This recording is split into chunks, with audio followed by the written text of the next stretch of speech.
Majed, Bamya, welcome to 7:30. Thank you. Good morning. You watched Prime Minister Anthony Albanese give his speech today in the chamber of the UN. Can you describe that moment?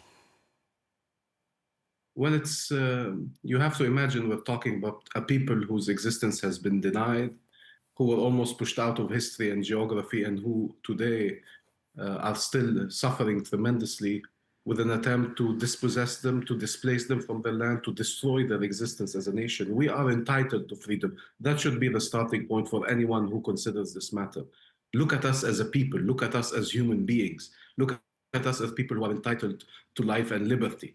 And therefore, this is a meaningful, and this is not happening in vacuum. It's happening with also a plan for peace, a vision for peace on how to end this horrific war and assault on the Palestinian people, how to get release of hostages and prisoners, how to get an end to this occupation-made famine, and to go to an end of occupation and to peace and regional integration.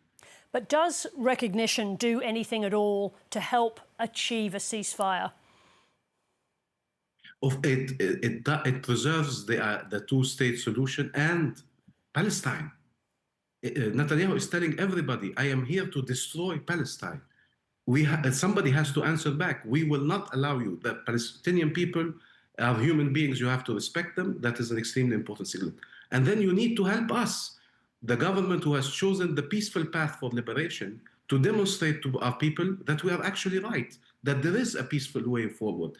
And that recognition also does that. But again, it's not a standalone move. It must come with deterrent measures. It must come with a push for peace. It must come with an end of this impunity and these attacks and these massacres.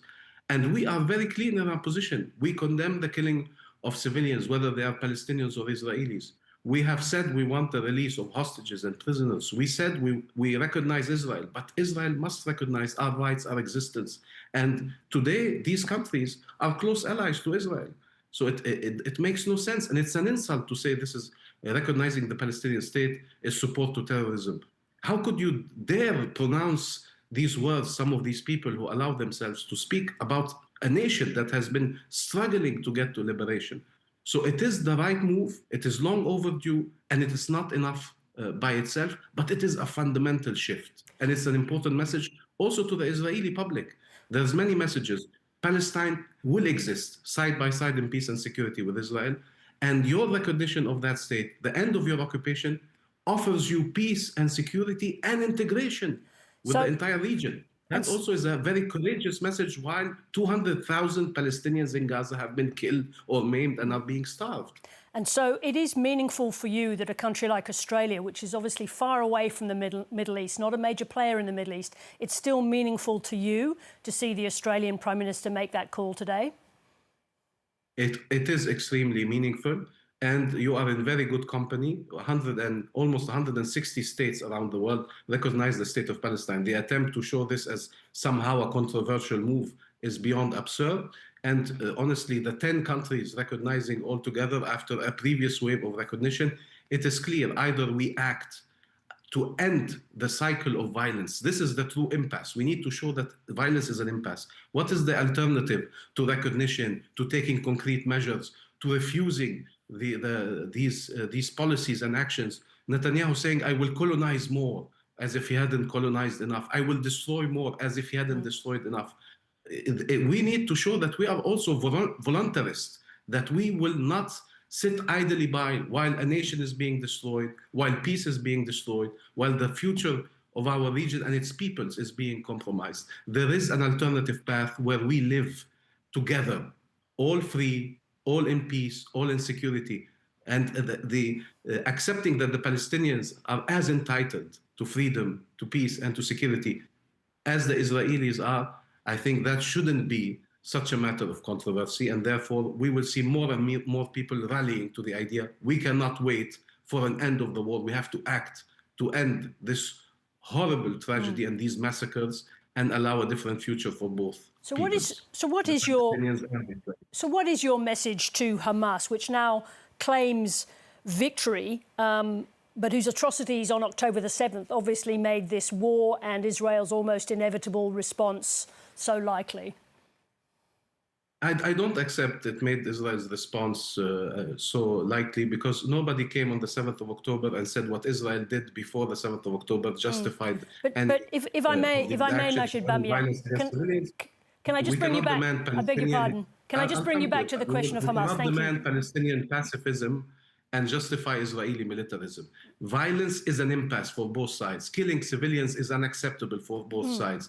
Taking people and disappearing them is unacceptable for both sides. Holding remains is unacceptable for both sides. Israel holds Palestinian remains for 30 years. If it's Palestinians, it's barbaric. If it's Israelis, it can be justified.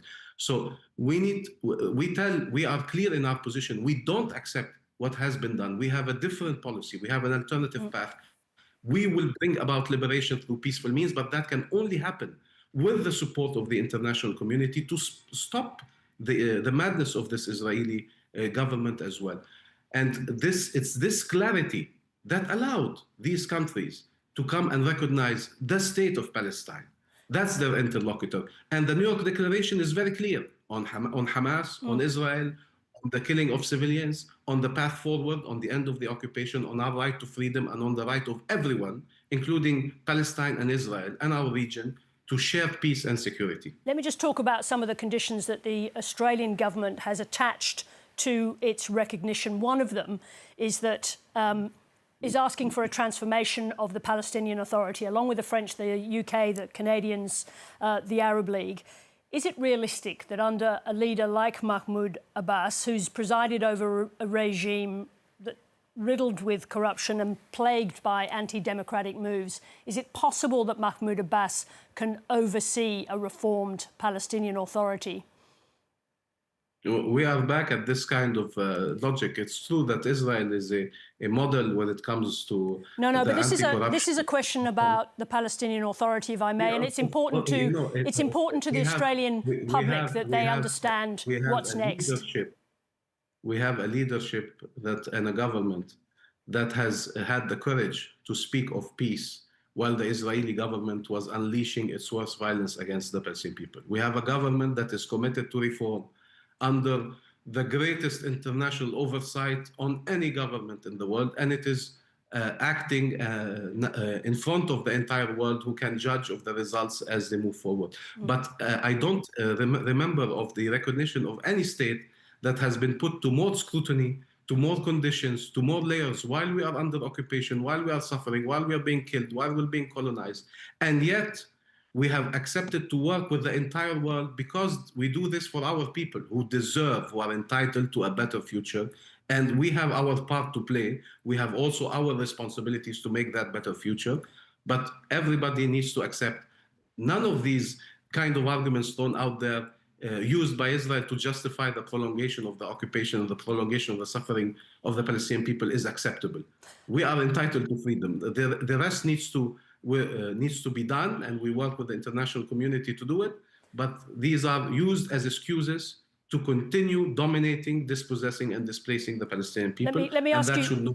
Let me put another point that the Australian government has made in confirming its recognition of a Palestinian state. It also says, and again I say this is like Canada, the UK, and France, that Hamas play no role in post-war Gaza. Is it actually realistic that there would be no reintegration of members of Hamas into a post-war Gaza? The best way to have a different reality in Palestine is the Palestinian state. And we have a policy of one state, one government, one law, one gun. And the New York Declaration is also very clear in these terms. There is one Palestinian state. There is one Palestinian Authority. There cannot be a Hamas rule in Gaza and a different reality in the West Bank. So we are very clear in what we want, and we are in agreement with the rest of the world on the need to have a Palestinian state that is democratic, that is peaceful, that is able to coexist with Israel and to be part of this region and the community of nations. But that requires existence. Coexistence requires existence. The most important now is to act to preserve lives, to save lives. Ceasefire saves lives, Palestinians, hostages, and in the rest of our region. And that is our top priority as of today. So that recognition of the state is a catalyst towards action to save Gaza, save Palestine, save peace. Majed Bamya, thank you very much indeed for joining us. Thank you very much. Thank you.